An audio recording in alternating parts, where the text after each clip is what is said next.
यदि आप भी कंपटीशन एग्जाम की तैयारी कर रहे हैं तो आपको जो है ना एक प्रॉब्लम जरूर जो है फेस करना पड़ रहा होगा कि भाई आप जो है जो चीज़ें पढ़ने बैठ रहे हैं या जो आपका जो सिलेबस उसको कंप्लीट करने बैठ रहे हैं तो आपका माइंड जरूर डाइवर्ट हो रहा होगा। तो भाई आपको अगर सक्सेस चाहिए, सक्सेसफुल होना है, तो आपको क्या करना है, अपने माइंड को कंसंट्रेट करना है, अपने मन को, अपने दिमाग को एकाग्र करना है। तो इस वीडियो में मैं वही बात करने वाला हूँ, कुछ 5 टिप्स मैं यहाँ पे बताने वाला हूँ जिसमें आप अपने माइंड को क्या कर सकते हैं, कॉन्सेंट्रेट कर सकते हैं और मन तथा दिमाग को कॉन्सेंट्रेट करके अर्थात जो है एकाग्र करके आप अपना तैयारी बहुत अच्छे से कर सकते हैं, जिससे आपको सफलता जरूर मिलेगी। तो कुछ 5 टिप्स आप देखिए बोर्ड पे।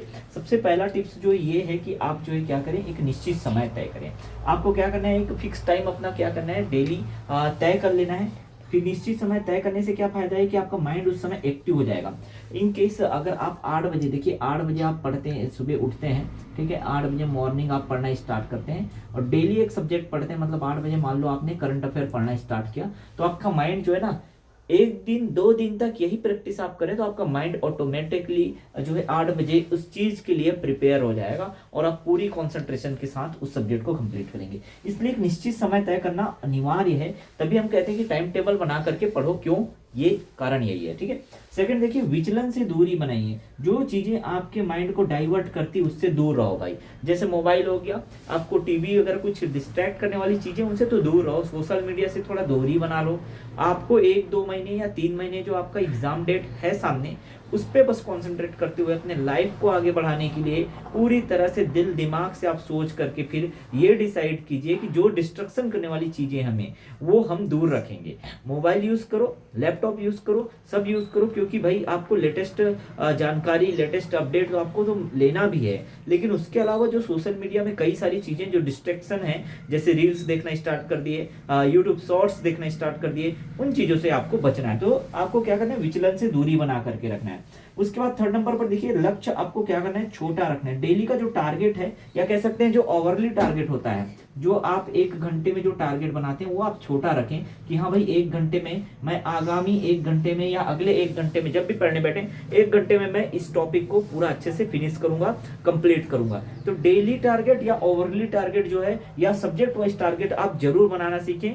छोटा छोटा टारगेट बनाएं, क्योंकि एक ही दिन में आप पहाड़ नहीं खोद सकते, पहाड़ नहीं तोड़ सकते, समझ रहे ना बात। तो आपको क्या करना है, ओवरली टारगेट जो है ये डिसाइड करना है, ओवरली टारगेट बनाना है। डेली टारगेट जो है आपका, आपको कितना नजदीक लेते जाएगा आपके सक्सेसफुल होने में ना, आपको भी नहीं पता चलेगा कैसे आप इतना जल्दी अपनी चीजों को कंप्लीट करके, अपने सिलेबस को कंप्लीट करके आगे बढ़ जाएंगे।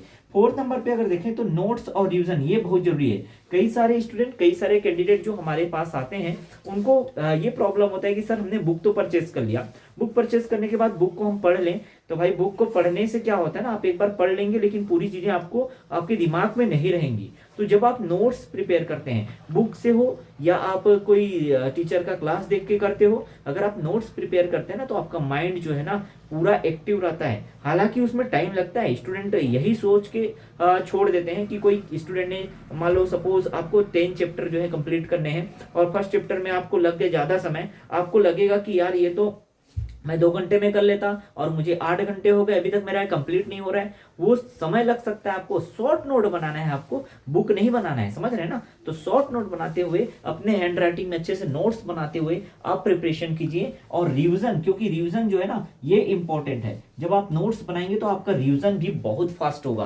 क्योंकि वापस पूरे उस मोटे बुक को पढ़ना, वो रिवीजन बार बार रिवाइज करना, वो संभव नहीं हो पाता। लेकिन अगर आप नोट्स प्रिपेयर करते हैं तो उस नोट्स को बार बार पढ़ना, पेज पलटना और जल्दी कवर करना या जल्दी रिवीजन करना, ये आसान हो जाता है आप लोगों के लिए, ठीक है। तो 5वां और जो है ये हम लोग देखते हैं, 5वां जो टिप्स है वो है healthy life style. Healthy life style का मीन मतलब क्या है, देखिए आजकल जो है ना आपका जो दिमाग है, केवल और केवल ऐसा नहीं है कि आपका दिमाग सही होना चाहिए, आपका शरीर भी स्वस्थ होना चाहिए, तभी दिमाग जो है क्या काम करेगा, सही काम करेगा, ठीक है। अगर आपका शरीर या आपका जो स्वास्थ्य ही अगर समस्याएं हैं, आपको स्वास्थ्य संबंधी समस्याएं हो रही है, आपका पेट दुख रहा है, आपका सिर दुख रहा है, या आपको कुछ और परेशानी हो रहा है, तो भाई आप अच्छे से मन लगाकर नहीं पढ़ सकते, आपका दिमाग भी उतना एक्टिव नहीं रहेगा। पूरा दिमाग, पूरा ध्यान आपका उसी पे फोकस रहेगा कि भाई हम तो हमको इतना परेशानी, हमको हमारे शरीर में परेशानी, हमारा सिर दर्द हो रहा है, अब क्या करें। तो आप अपना पढ़ाई जो है 100% या अपनी पूरी जो कह सकते हैं मेहनत से आप नहीं कर सकते। इसलिए आपको हेल्दी लाइफ स्टाइल अपनाना जरूरी है। आप सुबह अच्छे से उठ करके जल्दी से फ्रेश हो करके, ठीक है, एक्सरसाइज वगैरह थोड़ा हल्का फुल्का एक्सरसाइज कर सकते हैं, माइंड के एक्सरसाइज कुछ कर सकते हैं जिससे आपका कंसंट्रेशन बढ़े, ठीक है। ऐसे एक्सरसाइज करने के बाद आप जो है जो हेल्दी डाइट भी आपको लेना है, ठीक है, कि आप जो है जंक फूड वगैरह से दूर रहें, हेल्दी डाइट अपनाना है आपको, ठीक है। और उससे क्या होगा, आपका माइंड जो है ना वो एक्टिव रहेगा, ठीक। तो पूरी बातें मैं बता दी हूँ कि आपको अगर जो है अपना माइंड कंसंट्रेट करना है, अगर एग्जाम में आपको सफल होना है, सक्सेस होना है, तो ये जो पॉइंट्स है ना वो बिल्कुल आपको फॉलो करना पड़ेगा। अदरवाइज आप जो है पूरी मेहनत करते हुए भी आप कहीं ना कहीं कुछ अंक के लिए रह जाएंगे। तो दोस्तों, ठीक है, ये टिप्स मैं दिया हूँ, और बाकी और भी वीडियो के लिए हमारे साथ जुड़े रहिएगा, ठीक है। ओके, स्वस्थ रहिए, मस्त रहिए।